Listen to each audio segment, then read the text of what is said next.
Good morning, and praise ye the Lord.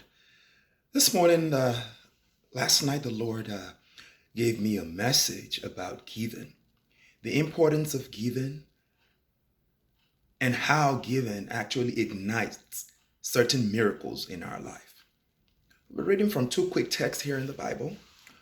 The first text we're reading from Matthew chapter 6, verse 4. That thy alms may be in secret, and thy Father which seeth in secret himself shall reward thee openly. Similarly, we'll be reading from the book of Luke chapter 6, verse 38. Give, and it will be given. A good measure, pressed down, shake together, and running over, will be poured into your lap. For with the measure you use, it will be measured unto you. Brethren, I want us to realize that it gets to a certain point in a man's life that there are certain things that would not just happen until a man begins to understand and imbibe the power that is invested in giving. Giving does not necessarily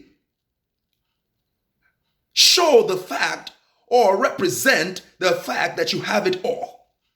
Giving, as it were, the Holy Spirit might lay upon your mind to do certain things in order to give or to sacrifice. Sometimes the Lord will lay certain things on your mind as a human being. It makes no human sense because you're looking at yourself and you're telling yourself, I do not even have enough for what I am supposed to do.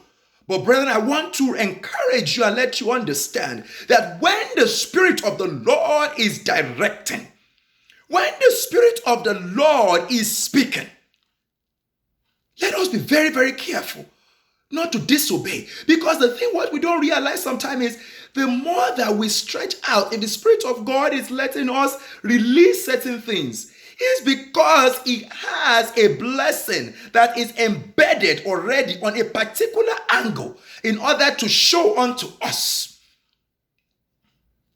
Giving in its actual sense does not have to make sense if the Lord is the one leading. If it's not just from our own kind of mind that we decide to do it, maybe for a particular benefit whatsoever, if the Lord is the one leading, when He speaks, He brings to pass. You are definitely answering another one's prayer point. And at the point at which you surrender, the Lord already has in plan that which He will bring into manifestation. There are certain prayer points and certain miracles in our life that will never come to pass until we begin to understand and run with the biblical injunction about giving. Your diverse secret seed will speak up for you in the day of public adversity. There are some seeds that when you sow them, humanly speaking, you feel like you are losing your mind. But when the Holy Spirit, when the Lord Himself is the one who is laying this upon your mind, He will definitely have a way of bringing back that which you think you might have given out in multiple folds. The word of the Lord is yea and amen. Malachi chapter 3 verse 10, it talks about our tithing, which is also a form of giving. And when we do this, we follow biblical injunction. The Bible says in Malachi chapter 3 verse 10, say, bring all ye tithe and offering to my storehouse that there might be food in my house. When you do this, say, He will open the floodgate of heaven upon you that you will not have enough space to put it. That is a form of giving.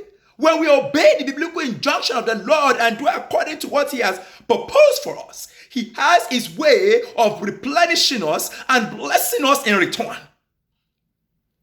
Philippians chapter 4 verse 19, and my God, the same God who supplies all my need, will supply your needs according to His riches in glory. When you obey the Lord in giving as He directs you, you are answering the prayer point of another person, and invariably, the Lord Himself will put men together to come to your rescue in your day of adversity. I pray the Lord blesses us, the Lord grant us and take us to a spiritual level where we key into understanding how giving itself brings about certain miracles, that certain prayers in our life might not necessarily bring to pass, as it were. Praise ye the Lord.